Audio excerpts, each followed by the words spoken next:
Hi guys, I'm Laura Vitale. On this episode of Laura in the Kitchen, I'm going to show you how to make some mint chocolate stuffed cookies. So basically it's like a chocolate cookie that's stuffed with a mint chocolate. They're so good.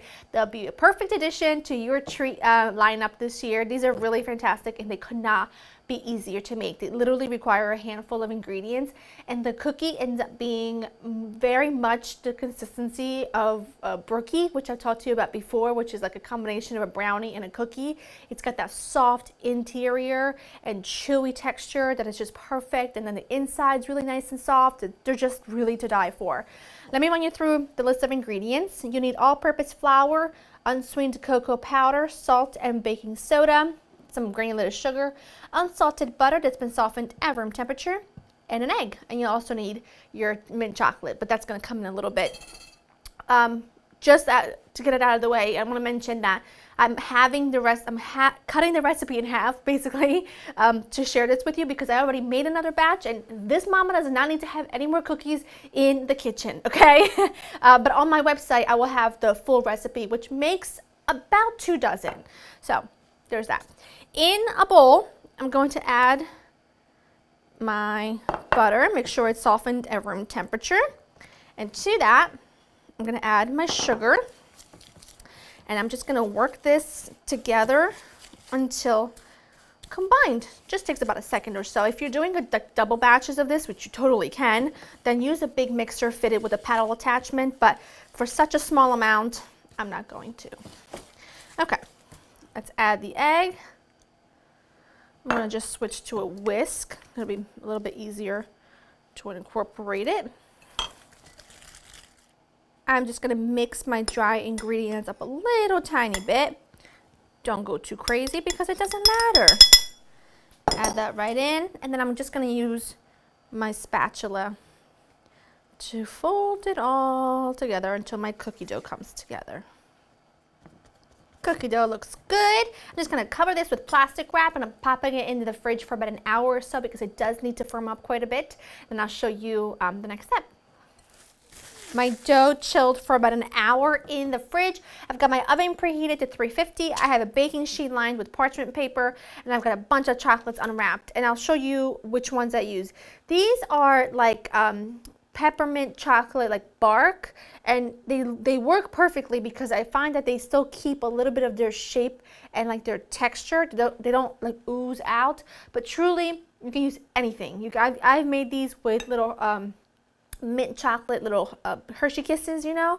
I've made them with peppermint patties. I've made them with everything, and they work just as well. I just really happen to love those, and Joe really happens to love these cookies with those particular ones the best. So you take a large ice cream scoop. You need about a tablespoon of filling of cookie dough per cookie.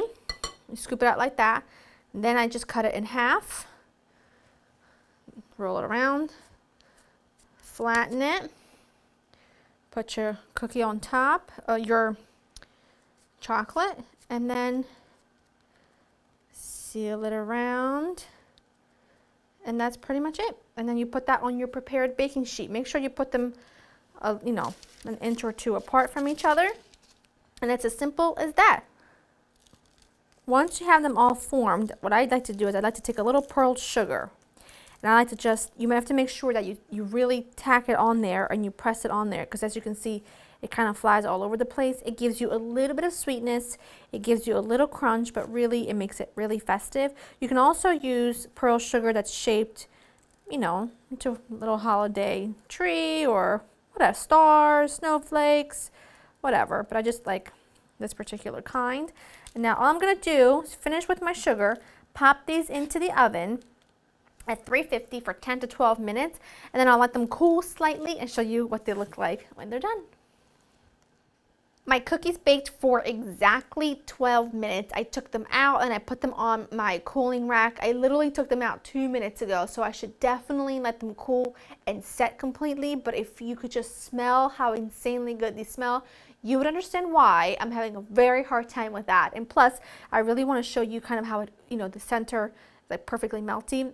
The texture of the cookie is like perfection. Oh my goodness. Oh yes. You see how, this is why I particularly love those chocolates, because the peppermint bark, like I told you earlier, holds its shape, and then the chocolate underneath of it oozes out really nicely. They're pretty phenomenal. And they're like the perfect texture. Not too thin and hard or crispy. Really chewy, really chocolatey. Not too sweet, if you can believe that or not. They're awesome, and they would be a great addition to your holiday treats this year. So go to laurainthekitchen.com and get the written recipe. I hope you enjoy spending time with me. And I can't even say goodbye fast enough for me to put this, like, it's like embarrassing. I'll see you next time. Bye.